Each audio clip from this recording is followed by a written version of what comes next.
नाज़रीन, अवामी न्यूज़ में ख़बरुनि जो सिलसिलो जारी आहे। अव्हांखे पीरजोकोट खां ख़बर ॾींदाऊं। पीरजोकोट में सिंध हुकूमत तरफ़ां लॻायल 14 ॾींहं वारे लॉकडाउन जो अॼु 6 ॾींहं बि लॉकडाउन जारी आहे, जंहिं जे करे ॾियारी ते कमु कंदड़ पोरियत तबिको परेशान आहे। इन हवाले सां वधीक तफ़सील ॿुधाए रहिया पीरजोकोट मां नौमान अली पंहिंजी हिन रिपोर्ट में। पूरे सिंध जी पीरजोकोट में भी कोरोना वायरस जी वबा खां पोइ जेके पोरियत तबिको आहे उहो सख़्तु मुतासिर थियो आहे। उन सां ॻाल्हि ॿोल कंदासीं त उन्हनि जो छा चवणु आहे। ਜਿਹੜੇ ਇਹਨਾਂ ਨੇ ਇਕੜੋ ਫੰਡ ਚਾਹੀ ਤੇ ਚੁੱਕਾ ਹਨ, पर इना टाइम तालके किंगरी दी पोजीशन ये आया कि डॉक्टर को ना मिलंदो आ। काथे फंड ते गरीब मजदूर हैं कराची में फैक्ट्रियां में कमाउण वाला मजदूरियां करन वाला दिहाड़ी करन वाला वो बेचारा अज घणा दिन थी विया ने 8 दिन बंद लगा पिया ने।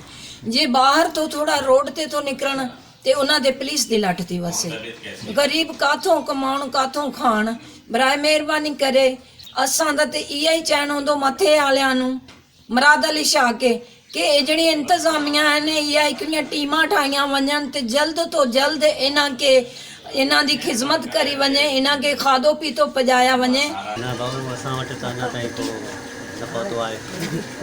बस वारो को आयो न आहे। नाला बि लिखी विया आहिनि, NIC वठी आहे नंबर। घणा ॾींहं थिया आहिनि नाला लिखी आहिनि? 6 ॾींहं आहे। अच्छा जी, राशन मिलियो न आहे? राशन अञा ताईं केरु नाला लिखी वियो आहे?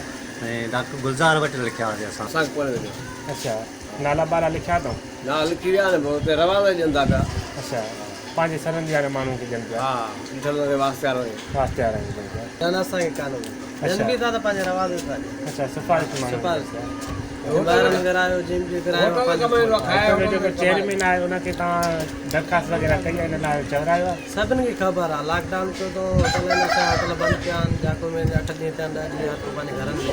पोरियतनि जी ॻाल्हि मौजूदी हुननि चयो त जेका असांजी बेरोज़गारी जे यारो मददगार घर वेठल आहियूं। असांजा जेके हितां जा चूंडियल नुमाइंदा आहिनि उन्हनि ॾे फंड आया, केतिरा ई साबुण आया ऐं राशन आयो। उन्हनि असांखे राशन बि न ॾिनो, पंहिंजे पेटनि में हयो खाई आहे। हितां जो जेको चेयरमैन आहे सैयद नजीब अलाह शाह, उन वटि केतिरा ई फंड आया, हिननि ॿुधायो त उहो फंड खाई वियो आहे।